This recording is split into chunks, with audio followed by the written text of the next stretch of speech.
Bienvenue sur Top Invest, la chaîne des tops d'investissement. Ici, on parle essentiellement d'entreprises de qualité. Alors, Amundi, en date d'aujourd'hui, cote à 52,35 euros ici. Donc, elle a un PER de 7,71 et un rendement sur le dividende de 7,85%, en tout cas au prix actuel. Mais est-ce que ceci est suffisant pour prendre position dans une entreprise comme Amundi? Donc, ce dont on va parler ici aujourd'hui, on va parler des risques. Parce que je vous ai toujours dit qu'investir, c'est 50% quantitatif, 50% qualitatif. Donc, vous ne pouvez pas investir dans une compagnie sans prendre connaissance des risques, des risques liés à un investissement dans cette entreprise ici, hormis le risque de perte en capital assumé par vous. D'accord. Donc ici, on va parler des risques selon Amundi. Donc, quels sont les risques qui pourraient faire à ce que l'entreprise en particulier puisse perdre en termes de revenus ou bien en termes de marge. D'accord. Donc, qu'est-ce qui pourrait avoir un impact négatif sur cette compagnie-ci par rapport à ces opérations. Donc, on va regarder les rapports financiers ici d'Amundi. Donc, on va prendre ici c'est le document d'enregistrement universel ici de 2021, encore une fois. Donc, généralement, vous allez le retrouver généralement dans les documents annuels, en fait. Donc, le risque, en fait, ne change pas énormément. Mais c'est déjà une bonne chose. C'est pas la peine de connaître, d'avoir les informations sur le risque à chaque trimestre, en fait. Vous avez juste besoin de les voir année après année, une fois, et c'est suffisant. Donc, ici, sur Amundi, page ici, nous avons la page 220. Il vous dit ceci. On a deux grands types de risques. On a un risque lié à l'activité de gestion et le risque financier. Dans les activités de gestion, on a deux types de risques. Le risque opérationnel et le risque d'activité. Dans les risques opérationnels, vous retrouvez la promesse faite au client, le dysfonctionnement des processus et erreurs humaines. Donc ici, moi je pense que pour ça, il n'y a pas de il n'y a pas de grosse inquiétude, il n'y a pas de grandes inquiétudes. Ils ont carrément les capacités de pouvoir gérer cette partie-ci. Ça, c'est rien. Mais c'est au niveau des risques d'activité ici, c'est ça qui c'est pas que ça m'inquiète, mais c'est ça qui est important pour moi. Le risque de business et le risque extra-financier. Au niveau des risques financiers, tout est important. Dès qu'on parle de risque financier, c'est une compagnie financière, tout est important. D'accord. Parce que je vous ai toujours dit que ces entreprises-ci, c'est dans les rapports financiers qu'on cache les cadavres. D'accord. Donc faites très attention. Vous voyez ici, nous avons un document de 394 pages. D'accord. Ce document, s'il vous plaît, doit être lu entièrement ou bien dans sa majorité. C'est clair qu'il y a des grandes lignes, d'accord. Et ce n'est pas un document que vous allez lire chaque année par rapport à toutes ces lignes-là. Vous comparez juste la différence entre les deux. Vous pouvez juste les survoler et prendre généralement les parties importantes. Donc c'est pour ça que moi, personnellement, je lis toujours sur papier. Donc je ne sais pas lire sur ordinateur. Donc généralement, quand je prends, je l'imprime et je commence à mettre mon marqueur blanc, mon marqueur jaune dessus et je reviens dessus sur les parties qui m'intéressent ou bien sur celles que je n'ai pas compris. Parce qu'évidemment, vous n'allez pas tout comprendre. Et c'est tout à fait normal. Et même si après avoir lu une fois, deux fois, vous ne comprenez toujours pas, passez à autre chose. Il y a juste des compagnies qui sont plus compliquées à analyser pour certaines personnes. Moi, personnellement, j'ai du mal à analyser les compagnies financières. Je n'en détiens presque pas du tout. D'accord. Et généralement, quand une compagnie financière m'intéresse, je me pose généralement la question quatre fois est-ce que c'est. Où est le piège? D'accord. Donc, quand moi je vois Amundi, le dividende ne m'excite pas du tout. L'activité de l'entreprise ne m'excite pas du tout. Pas dans le sens où c'est pas une belle entreprise ou bien tout est beau au niveau des chiffres. Il faut qu'on se dise la vérité. Tout est beau. Mais moi, je veux savoir le piège. Il est où? C'est ça qui m'intéresse. Il est où? Parce qu'une fois que je vais mettre mon argent, je suis là pour le long terme. Et quand je dis pour le long terme, je dois exactement savoir ce qu'on fait et où est-ce qu'on s'en va. Donc, ici, en prenant connaissance des risques, on peut à peu près savoir comment est-ce qu'on peut naviguer la situation actuelle et qu'est-ce qui nous attend. Donc, on va pas durer ici, on va aller rapidement. Donc, j'ai juste, comme d'habitude, j'ai identifié ce qui me semblait intéressant et on va souvent survoler le reste. Donc, ici, au niveau des risques opérationnels, vous voyez, c'est que la promesse faite au client en petit 1. Donc, le non-respect des règles d'investissement, le désalignement, le désalignement de la gestion avec les promesses, c'est-à-dire entre parenthèses implicites ou explicites, faites au client, la baisse de la liquidité de fonds. Donc, ici, ce sont les risques. Maintenant, les conséquences potentielles, c'est indemnisation des clients, sanction du régulateur, mesures de soutien ponctuel. Donc, à la fin de la journée, Almundi ici doit faire attention à la promesse du client. Si on vous dit ici que voilà, nous avons un fonds garanti, entre parenthèses, il doit vraiment être garanti. S'il y a un quelconque souci dans ce fonds, entre parenthèses, garanti, ça pourrait impacter la réputation de l'entreprise et entraîner des sanctions au niveau du régulateur. Ça, c'est un exemple, d'accord. Donc ici, vous pouvez voir que il détaille ici par rapport à chacun de ces informations, chacun de ces risques-là, donc promesse du client, risque de dysfonctionnement. Moi, je vous ai dit que cette partie-ci, il n'y a pas grand-chose ici qui m'inquiète.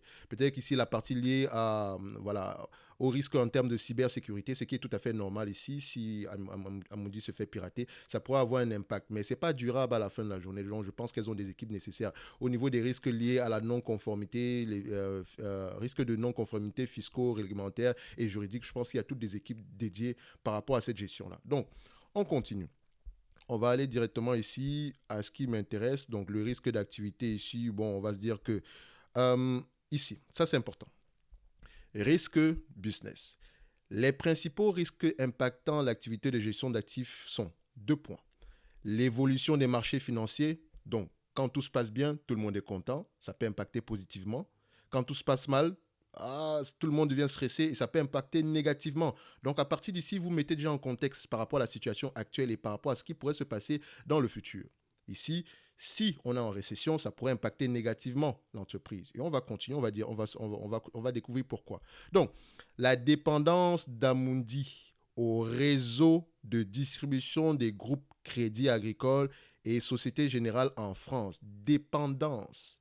La dépendance. Ça veut dire que sans vous, nous ne sommes presque rien en France. On dépend de vous.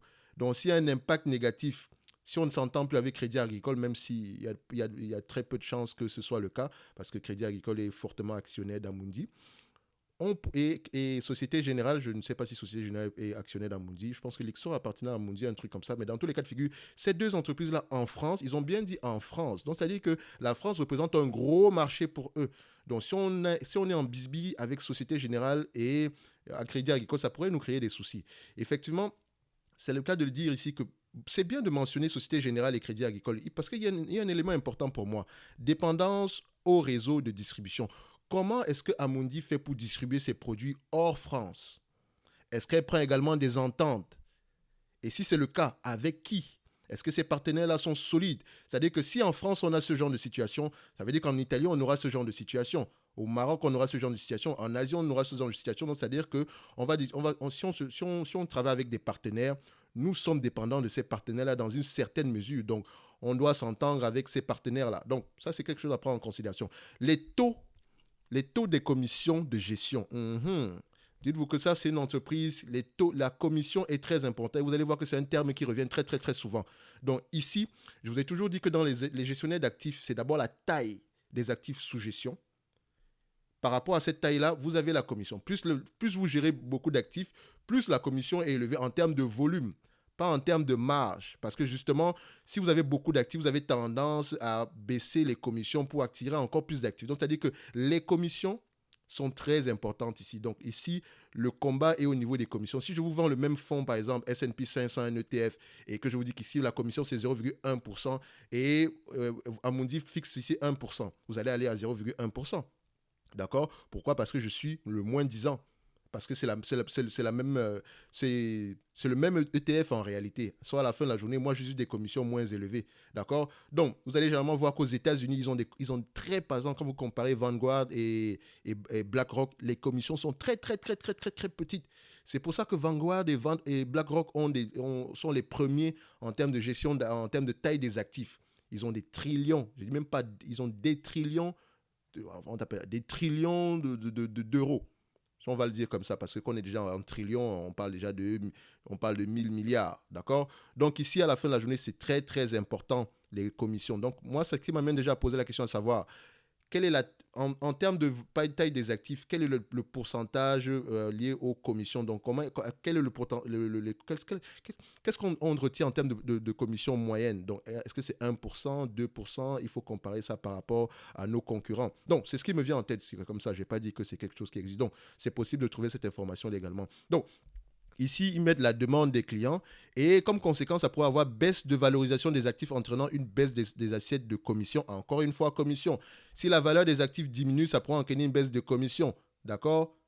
Et quand on parle de la valorisation des actifs ici, ce n'est pas juste au niveau des ETF ou quoi que ce soit. C'est également quand le marché est baissier, les gens ont tendance à sortir du marché parce qu'ils se disent que non, je vais payer de l'argent. Pourtant, comme je le dis souvent, c'est parfois le pire moment de le faire. Et si vous sortez du marché, les actifs sous gestion d'Amundi diminuent, ce qui veut dire que les commissions également diminuent. Donc, la difficulté à réaliser des surperformances, d'où une minoration des commissions de surperformance, d'accord? La réticence des investisseurs à prendre du risque sur des marchés perturbés, d'accord? Restriction ou limitation éventuelle de certaines activités. Donc, vous constatez que la baisse des marchés est un risque potentiel pour cette entreprise. Mais moi, je pense que ce risque-là, en fait, il doit être remis dans le contexte, dans le sens où c'est temporaire. Parce que voilà, les investisseurs un peu sont des girouettes. Voilà, donc ça dépend du sens du vent. Si le vent, si on va vers le haut, tout le monde est content. Si on va vers le bas, tout le monde est stressé, comme je l'ai dit tout à l'heure. Donc c'est temporaire. Quand les marchés se reprennent, tout le monde revient. Mais est-ce que l'entreprise a les capacités déjà au niveau de la structure financière de pouvoir, de pouvoir survivre en cas de baisse prolongée des marchés? D'où également l'importance d'offrir à peu près des produits sur plusieurs types, par exemple des obligations, pas que des actions. Et c'est le cas de le dire ici que quel est le pourcentage des revenus ou bien le pourcentage des actifs que Amundi a dans les obligations, dans les actions, dans l'immobilier physique. C'est important. Donc, juste à partir des risques, on peut déjà savoir quelles sont les questions qu'on va poser. Parce qu'on veut savoir où est-ce que le risque se retrouve. Par exemple, si on est dans les obligations, on est correct. Parce que les obligations, entre parenthèses, sont à peu près safe. Maintenant, ça dépend. Les obligations chez qui? Si j'ai des obligations du gouvernement camerounais versus des obligations du gouvernement français, on s'entend qu'il y en a un qui est plus, enfin pas plus sérieux, je suis camerounais, donc je peux me le permettre, je peux le dire. Donc, on va dire qu'il y a un qui a les côtes un peu plus solides que l'autre, entre parenthèses, d'accord? So, c'est important de savoir cela. Donc maintenant, on dit au niveau des risques extra-financiers, offre ESG non conforme aux attentes des investisseurs en matière d'exemplarité et d'engagement. Bon, les affaires d'ESG, moi je dis que ça commence à devenir un argument marketing de partout. So, c'est important, mais c'est un sujet que je n'aborde pas très souvent parce que c'est encore, comme je le dis, c'est vraiment un argument marketing. Tout le monde est ESG aujourd'hui, même les compagnies pétrolières. Ils trouvent tous un moyen d'être ESG. C'est bien pour eux. So, moi, je n'ai pas de souci par rapport à ça. Moi, techniquement, si quelque chose ne m'intéresse, si je ne veux pas investir dans une entreprise par rapport à mes convictions personnelles, je ne le fais juste pas. Mais l'argument marketing ESG, c'est pas parce que vous allez me dire que vous êtes totalement vert ou quoi que ce soit, vous éteignez les lumières dans tous les bureaux, machin, que je veux dire, ah, c'est bien, vous avez des plantes au-dessus de je voulais dire le quartier général, dans tous les bureaux et tout ça, etc. Et vous faites des dons généralement aux orphelins, ça ne m'intéresse pas en fait. Pas dans le sens que ce n'est pas important, mais moi, je veux dire que c'est un argument marketing, c'est tout. Tout le monde est devenu, comment on appelle ça, du green bashing ou bien non, du greenwashing, c'est comme ça qu'ils appellent ça. Donc à la fin de la journée, ESG pour moi, je saute généralement, sauf si, par exemple, si c'est dans le secteur, voilà, si on parle par exemple du secteur du médicament, j'ai souvent tendance à ne pas investir dans des compagnies qui vendent des médicaments trop chers, parce que ça, c'est la vie en fait. Au niveau, par exemple, des compagnies qui vendent des cigarettes, des cigarettiers, j'ai de la réticence à y investir, mais je peux me laisser tenter. Donc vous voyez que moi-même, je suis une girouette à ce niveau-là, d'accord? Donc, on continue. Il dit ceci au niveau de, voilà, on va essayer de le lire ici. L'évolution de la valeur des instruments financiers pourrait baisser, entre parenthèses, impact direct sur la valeur des actifs sous gestion et indirect sur le niveau de la collecte. Donc, si la valeur des actifs diminue, ce qui va se passer, c'est qu'il y aura de moins en moins de personnes sur le marché. Donc, c'est ce qu'on appelle la collecte. On ne pourra pas avoir de nouveaux clients parce que personne ne vient sur le marché. Très rares sont les gens qui viennent sur les marchés parce que ça baisse. D'accord? Pourtant, c'est jamais le meilleur moment d'acheter. Mais il y a des gens qui sont juste stressés dans le sens où ils ont déjà perdu de l'argent. Faites très attention autour de vous. Il y a plein de personnes qui sont dans le rouge, pas jusqu'aujourd'hui. Peut-être depuis 3 ans ou 4 ans et qui sont totalement déçus et qui ne vont peut-être pas revenir sur les marchés financiers. Parce qu'il y a également certaines personnes qui ne se posent pas les bonnes questions, à savoir, est-ce que c'est moi qui ai mal fait? Il va juste se dire, ah, les marchés sont, voilà, c'est truqué, tout ça, les riches deviennent de plus en plus riches, pourquoi est-ce que moi j'ai mis de l'argent, l'autre gagne, moi je ne gagne pas? Soit à la fin de la journée, c'est très commun ici. Donc ici, si les marchés baissent, il y aura de moins en moins de collecte. D'accord? Mais si les marchés remontent, ce qui est tout à fait normal, il y aura de plus en plus de collecte. Donc, à la fin de la journée, moi, je sais que les marchés vont remonter à long terme. D'accord? Mais le long terme, ça peut prendre 10 ans, 30 ans. Personne parmi vous n'a jamais vécu une période inflationniste. C'est pour ça qu'il faut retourner dans les cours d'histoire, voir à peu près comment ça s'est passé. C'est pour ça, par exemple, qu'il faudrait regarder aux alentours de 2007-2008, comment est-ce que Crédit Agricole s'est comporté parce que Amundi appartenait à Crédit Agricole, si je ne me trompe pas. Vu qu'Amundi est coté en bourse depuis 2017, je ne pense pas qu'on aura. Je veux des informations qui datent au moins de 2007-2008. C'est pour ça que j'ai tendance à investir dans des compagnies qui ont au moins une dizaine ou une vingtaine d'années, qui ont déjà au moins subi une ou deux crises, en fait. Parce que ça me permet de voir la solidité de l'entreprise. Donc, on continue. Le niveau des encours sur gestion dépend en grande partie de la valeur des actifs détenus dans les fonds et portefeuilles gérés par Amundi. Uh-huh. En particulier les obligations, et c'est classé généralement par ordre. Hein. Faites attention. En fait, une fois, quand vous êtes habitué à lire un document financier, la façon dont on cite les informations, généralement, c'est du plus important au moins important. Donc, en particulier, les obligations, vous allez découvrir qu'Amundi a beaucoup d'actifs dans les obligations. Les actions, les produits monétaires, les devises et les actifs réels. Donc, les actifs réels, ce sont les derniers, généralement. Donc, ici, obligations et actions, c'est presque 50% et même plus que 50% des actifs sous gestion. Donc, on continue. Les fluctuations des marchés financiers, en particulier les mouvements de taux d'intérêt. Encore une fois, on vous parle de taux d'intérêt. Donc, si vous remarquez qu'Amundi est en train de baisser en date d'aujourd'hui et qu'on parle d'augmentation des taux d'intérêt, c'est parce que ça va affecter Amundi.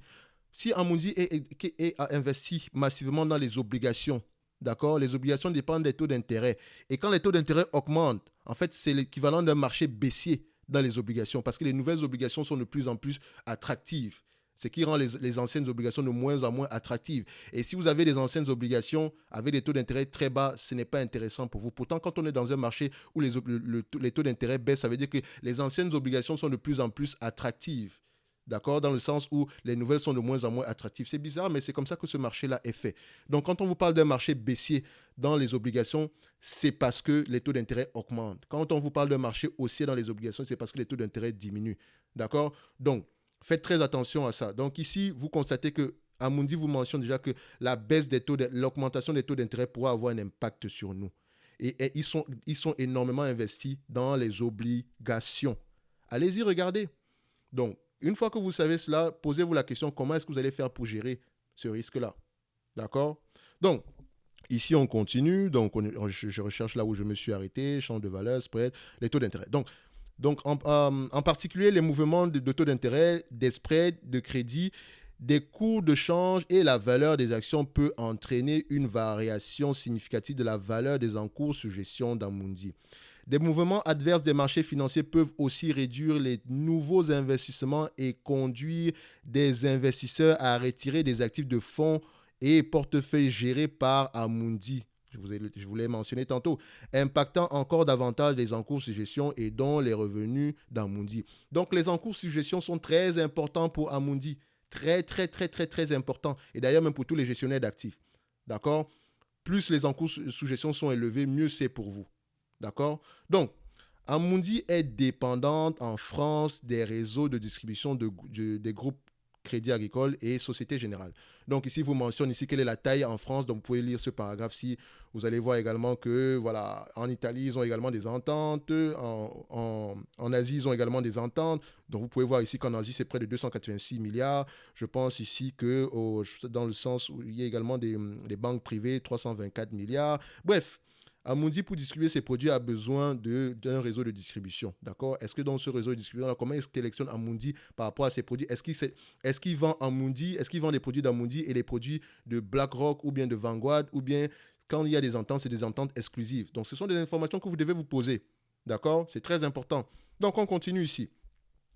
Les taux des commissions de gestion sont soumis à la pression concurrentielle et à la pression du marché. Encore une fois, on vous mentionne commission. On est très dépendant des commissions. Les commissions de gestion d'Amundi sont généralement un pourcentage de ses encours sous gestion. Donc la taille des encours sous gestion est importante. Si ça diminue, les commissions diminuent. Si ça augmente, les commissions augmentent. D'accord? Et varient en fonction du type de produit. Donc encore une fois, les commissions sur les actions et les commissions sur les obligations sont différentes. Du marché géographique et d'autres facteurs. Donc, non seulement ça dépend du type de produit, de la géographie, du marché. Donc en Italie, c'est pas la même chose en Europe, c'est pas la même chose qu'en Asie. Vous voyez ce que je veux dire? Et d'autres facteurs. Donc d'autres facteurs, moi-même, je ne sais pas c'est quoi. Peut-être qu'également, on a des taux d'intérêt, peut-être que c'est la concurrence, des choses comme ça. En 2021, les revenus générés par les commissions et autres produits des activités clientèle s'élevaient à près de 2 786 millions. Donc c'est 2,786 milliards. Donc hors commission de surperformance. Donc il faut aller creuser cette information-ci. Maintenant, ils disent ceci. Là, c'est une partie que j'ai bien aimée parce que je pense qu'on retient énormément d'informations. C'est pour ça que c'est très, très... Donc, soyez très, très attentifs. Amundi est confronté à une concurrence significative. 2 points. Amundi est le plus grand gérant d'actifs européens en termes d'encours sur gestion et figure parmi les 10 premières entreprises de gestion d'actifs au niveau mondial. 2 points. Entre parenthèses, la source c'est IPE Top 500 Managers. Donc, ça, je ne sais pas ce que c'est, mais je veux savoir qui sont les 10 premiers. Donc, c'est pour ça que généralement, quand moi je vois une information pareille où il y a un certain classement, je vais, voilà, Yahoo, directement, de Google. Donc, IPE 500 Top Manager, Asset Manager, d'accord? Je recherche l'information en PDF.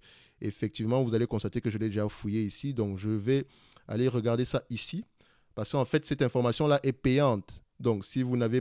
mais on est sur Internet, il y a toujours un moyen de trouver quelque chose de gratuit quelque part. Donc, aujourd'hui, on a Google. Donc, vous ne pouvez pas dire que vous ne trouvez pas une information. Au mieux, bon, c'est très rare de ne pas trouver une information, mais voilà. Il faut au moins essayer de chercher. Donc, je vais juste fermer cette page ici. Donc, moi, je cherche la page où on va me donner la liste des entreprises, des 500 plus grands managers ici. Bon, enfin, pas les 500 plus grands, je cherche surtout les premiers. Donc, on va aller regarder ça ici. Dommage que je n'ai pas pris ça avant le début de la vidéo, mais je pense qu'on trouve cette information assez rapidement. Donc, on va juste regarder ça ici. Donc, généralement, je fais F, CTRL F, je mets Amundi. Donc, pour voir là où Amundi apparaît. Donc, on va le laisser chercher ici. Voilà, Amundi apparaît à ce niveau-ci. Alors, on continue. Je veux le chiffre, c'est ce qui m'intéresse. Voilà, Amundi Asset Manager. Voilà.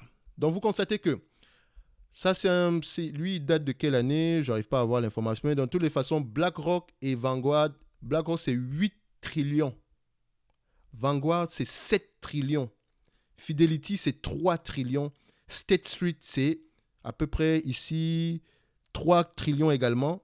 Allianz Group, Allianz, qui est une compagnie d'assurance également, c'est à peu près 3 trillions. JP Morgan, Capital Group, BNY, donc Bank of New York Mellon. Vous avez également Goldman Sachs et Amundi vient 10e. Ils vous disent qu'ils sont parmi les 10 premiers, en fait, ils sont 10e. Après ça, vous avez le reste. Et dites-vous que nous sommes présentement dans un marché où il y a énormément d'acquisitions, fusions, acquisitions dans ce secteur d'activité-là. Donc, généralement, il ne sera pas étonnant de voir Amundi fusionner avec Natixis ou bien avec AXA, donc pour devenir de plus en plus grand. Donc, généralement, c'est ça, pour créer un géant européen avant tout. Donc, c'est déjà un géant européen, mais vous constatez qu'il y a énormément de concurrents. D'accord? Donc, je pense qu'on vous dit les 500 premiers gestionnaires d'actifs. Donc, vous dites qu'il y a énormément de concurrents. On vous cite juste les 500. D'accord? Si on prend juste ceux qui ont 1 trillion, parce que je pense que voilà, c'est ceux qui vont se faire acheter à la fin de la journée. Donc, vous pouvez constater qu'il y a énormément de croissance ici, essentiellement par acquisition. Donc, à la fin de la journée, c'est bien de savoir où est-ce qu'Amundi se situe. Et laissez-moi vous dire que ce n'est pas parce que vous êtes parmi les 10 premiers que c'est un avantage compétitif. Non, pas du tout. Parce qu'entre Amundi ici et voilà, le reste, il n'y a pas une grosse différence. Hein. C'est sûr que c'est 300 milliards, 100 milliards, mais c'est de l'argent. Mais regardez BlackRock, Vanguard, ils sont très, très, très, très, très, très, très, très loin. Ils sont très loin. D'accord? À la fin de la journée, c'est une information importante. Donc, on continue ici. Alors, on s'est arrêté à Top Manager. Donc, classement publié en juin 2021 sur la base des encours sous gestion en fin décembre 2020. L'industrie de la gestion d'actifs est hautement concurrentielle et les barrières à l'entrée ne sont que modérées. Donc, on vous a dit que les barrières ne sont que modérées, soit à la fin de la journée, c'est entre parenthèses facile pour quelqu'un de rentrer dans ce segment d'activité-là. Donc, les principaux concurrents d'Amundi sont des entreprises de gestion d'actifs, des compagnies d'assurance et des entreprises de services financiers, dont beaucoup offrent des produits d'investissement similaires à ceux d'Amundi. Donc, la diversification des produits, les gens ne choisissent pas un produit parce qu'il s'appelle Amundi. Non, c'est surtout la commission. C'est surtout la commission et le type du produit, la performance du produit. D'accord? Donc, la concurrence qui s'exerce dans l'industrie repose sur plusieurs facteurs. Ils vous donnent les informations, y compris la performance des investissements, le niveau des commissions facturées, la qualité et la diversité des services et produits fournis, la notoriété et la réputation de l'entreprise, l'efficacité des canaux de distribution et la capacité de développer de nouvelles stratégies d'investissement et de nouveaux produits afin de répondre aux besoins changeants des investisseurs. Donc ici, on vient de vous donner les informations pour avoir des avantages compétitifs dans ce secteur d'activité. Premièrement, les commissions. Vous devez avoir les commissions les plus bas du marché. Vous devez avoir des produits assez diversifiés. Vous devez avoir un réseau de distribution efficace. Vous devez avoir une notoriété élevée. D'accord? Donc, voilà les informations qu'on vous a données. Tout est là dans les rapports financiers. Tout est là dans les rapports financiers. Et c'est la compagnie qui le dit. D'accord? Donc, les investisseurs particuliers ont de nombreux choix d'investissement qui sont encore plus nombreux à présent que l'offre d'investissement en ligne ne cesse de s'amplifier. Donc, ils vous mentionnent que ça devient de plus en plus compliqué. Pour leur part, les investisseurs institutionnels choisissent généralement les gérants en les mettant en concurrence. D'accord. Qu'est-ce que ça veut dire les mettre en concurrence? Ça, c'est l'information que j'aimerais généralement rechercher. Donc, c'est quelque chose qui devrait ticker. Surtout si les investisseurs institutionnels représentent une grosse part des revenus ou bien de la taille des échanges, la taille des actifs sous gestion d'Amundi. D'accord? L'intensification de la concurrence, particulièrement si elle conduit à la réduction des commissions. Encore une fois, on vous parle de réduction des commissions. C'est rancré ou bien c'est pas rancré? Donc, vous constatez qu'il faut aller chercher, fouiller au niveau des commissions. Quel est le taux de commission moyen dans les obligations? Quel est le taux de commission moyen dans les actions? Chez Amundi, chez BlackRock, etc. D'accord? Donc, la réduction des commissions pourrait entraîner une baisse des encours sous gestion et des résultats d'Amundi. Voilà, ce paragraphe est important. Et d'ailleurs, même tout ceci est important. Donc, j'ai juste souligné ceci parce que voilà, ça me permettait de mettre quelque chose en valeur. Donc, ici, la demande des clients d'Amundi dépend de facteurs qui échappent à son contrôle et affectent globalement le marché de gestion des actifs. Des facteurs exogènes tels que l'environnement macroéconomique, sanitaire ou fiscal pourraient affecter la volonté des investisseurs de constituer de l'épargne ou d'investir dans les produits financiers et par conséquent réduire l'intérêt que les investisseurs pourraient avoir pour les produits financiers dans leur ensemble ou pour les produits d'Amundi. Ces évolutions dont l'ampleur et les implications sont imprévisibles pourraient avoir un impact négatif significatif sur les encours sous gestion et les revenus d'Amundi. Bon, n'ayez pas peur. C'est sûr que j'essaye de mettre un tout petit peu d'emphase sur les mots un peu négatifs, mais c'est de l'information. La question qui devrait revenir, c'est comment est-ce que l'entreprise gère cela? D'accord? Donc, moi ici, le terme qui revient de plus en plus, c'est commission, commission, commission. Moi, je veux savoir quelle est la taille, combien est-ce que Amundi facture en termes généraux pour les commissions? En moyenne. Combien est-ce que les premiers facturent également? Ce sont des informations que je dois aller chercher. Donc, en lisant sur Amundi, je dois déjà me dire, ce serait intéressant d'aller voir ce que BlackRock pense. Ce serait intéressant d'aller voir ce que Vanguard pense. Bon, Vanguard, je ne pense pas qu'il soit public. Donc, et ce serait également intéressant de voir ce que State Street pense. State Street, c'est généralement ceux qui sortent le S&P 500. Je pense bien que c'est State Street qui a cette information-là. Mais dans tous les cas de figure, voilà ce que vous devez aller rechercher. Voilà ce qui ressort ici. Donc ici, on continue. Au niveau du risque de crédit, donc j'ai souligné ceci. Donc, les risques de défaut. Amundi est exposé au risque de défaut au niveau de son portefeuille de placement. Certains produits proposés aux clients assortis de niveaux de performance ou de protection garantie. Donc, par exemple, quand Amundi vous dit que donnez-moi 1 000 euros, je vous promets 1% de rendement minimum. Donnez-moi 1 000 euros, je vous promets au moins de récupérer votre capital de départ. Donc, si la structure financière d'Amundi est, je ne dirais pas déficitaire, mais si Amundi a des difficultés en termes de finances, d'accord, si le bilan n'est pas bon, elle peut avoir l'incapacité à pas atteindre ses promesses, mais plutôt à respecter la promesse. D'accord? Et ça peut entraîner un impact négatif. Donc, au niveau du régulateur, il pourrait être forcé à rembourser. Donc, ce sont des risques ici, mais à la fin de la journée, je pense qu'ils ont les codes solides pour pouvoir respecter ceci. Parce que la réputation est très importante dans ce business-ci. Donc, ça peut dire, les conséquences sont les pertes potentielles, paiement d'une compensation financière en cas de sous-performance d'un produit garanti, baisse de valorisation des actifs entraînant une baisse des assiettes de commission. Encore une fois, les commissions. Ça revient toujours. Ce terme-là revient de plus en plus. Donc, vous voyez ici que voilà la taille des actifs ici qui sont garantis, près de 18 milliards. Donc, cet argent ne doit pas disparaître. On doit avoir la garantie qu'on le récupère ici. Donc ici, il vous mentionne également que le risque de concentration, donc où est-ce qu'ils ont investi cet argent en majorité? Donc il y a près de 3 milliards ici qui sont garantis ici. Et ces 3 milliards sont répartis dans des entreprises qui ont des notations suivantes. Donc vous constatez que la plus grosse partie, c'est BBB+, BBB-. Donc voilà, des trucs un tout petit peu à risque, mais de tous les cas de figure, BBB, c'est toujours bien. D'accord? Et également, vous constatez que ils sont plus investis en Italie et aux États-Unis pour la partie avec garantie du capital. Attention, Ce n'est pas tout le portefeuille d'Amundi. Et essentiellement, ici, on vous a dit que ça représente à peu près, je pense, c'est près de 3 milliards ici garantis, dans de fonds garantis. Ce n'est pas la taille du portefeuille. Amundi a près de 1500, à près de 1 trillion ici en termes de gestion, en termes de taille des actifs. Donc, c'est une toute petite partie. Je pense même que on dirait que c'est 2% à la fin de la journée. Donc, également, c'est reparti ici dans des secteurs comme le secteur financier, les souverains et agences et les entreprises à 22%. Donc, à la fin de la journée, il pourrait avoir un risque également s'il y a un défaut à ce niveau. Mais ça, c'est juste la partie des 3 milliards ou 4 milliards par là. Donc, après, on passe au risque de marché ici. Donc, le risque de variation des prix de prix du portefeuille de placement, ça, c'est tout à fait normal. Donc, ici, ils vous disent que, voilà, ça, on peut avoir un impact ici au niveau les fluctuations des marchés financiers, en particulier les fluctuations de taux d'intérêt, des spreads de crédit de l'émetteur, des devises et de la valeur des actions peuvent entraîner un changement significatif de la valeur des propres investissements d'Amundi et affecter le chiffre d'affaires net et ou les fonds propres d'Amundi. Donc voilà, la variation des taux d'intérêt ainsi que le comportement en général des marchés financiers peuvent avoir un impact négatif. Mais c'est tout à fait normal, c'est un gestionnaire d'actifs. Mais c'est important, c'est surtout le terme taux d'intérêt qui m'intéresse ici. D'accord? Donc, dans quel sens les taux d'intérêt pourraient nous impacter négativement? C'est comme ça, c'est ça qu'il faut aller voir. Donc ici, est-ce qu'on a survolé à peu près le maximum? Oui, on a à peu près fait le tour ici. Donc vous constatez que le terme qui est le plus ressorti, c'est commission, commission, commission, taux d'intérêt, taille des actifs.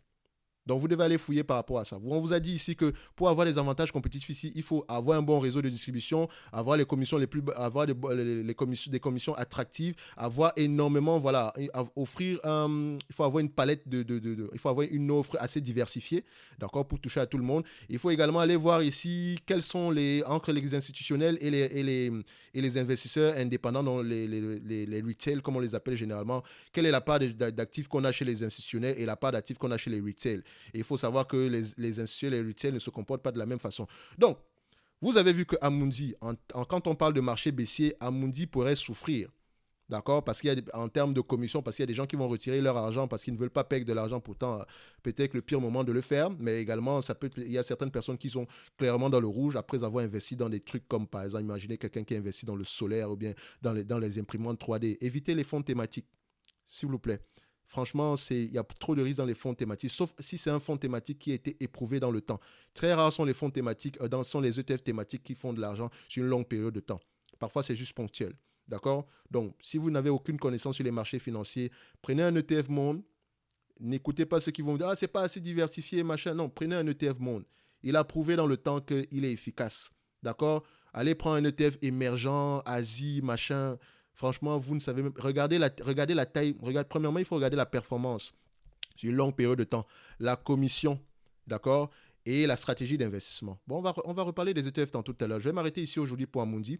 Maintenant, vous constatez que une fois que vous avez ces informations-là, et je vous encourage à lire vivement les rapports financiers d'Amundi. Si vous ne le faites pas, vous êtes en train de spéculer. Et si vous êtes d'accord avec ça, ok, ça c'est bon pour vous. D'accord? Moi, personnellement, j'encourage toujours à le faire. Si c'est trop compliqué, achetez un ETF.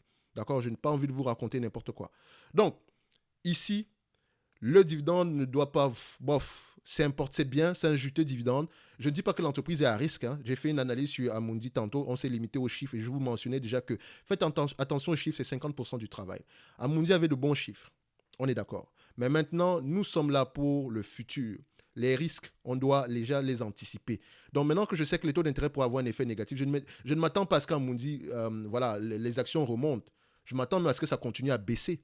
D'accord? Maintenant, ma question est de savoir, est-ce qu'Amundi a les reins assez solides, d'accord, pour survivre à la baisse? Et généralement, ça commence par la qualité du bilan.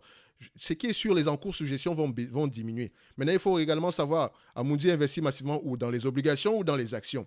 Si c'est dans les obligations, quelles sont les commissions dans les obligations en moyenne par rapport à nos concurrents? Parce qu'ici, la guerre, sont les commissions. D'accord? Si j'arrive sur votre marché, je dis, mes commissions sont de 0. Laissez-moi vous dire que je vais voler tous vos clients, surtout si j'ai le même produit que vous.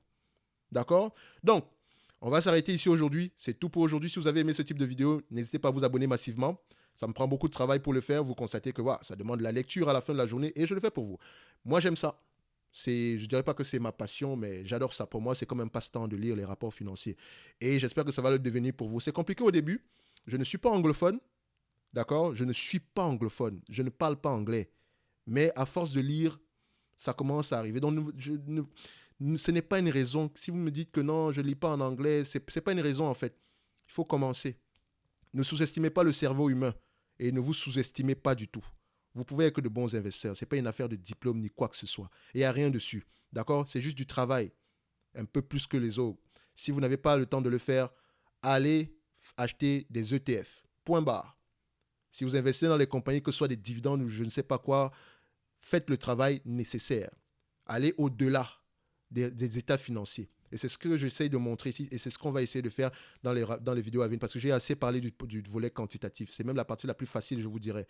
C'est surtout le volet qualitatif qui est un peu compliqué parce qu'il est difficile à aborder. Mais c'est une question d'habitude uniquement. Donc je vais m'arrêter là et on va se donner rendez-vous sur la prochaine vidéo. Merci.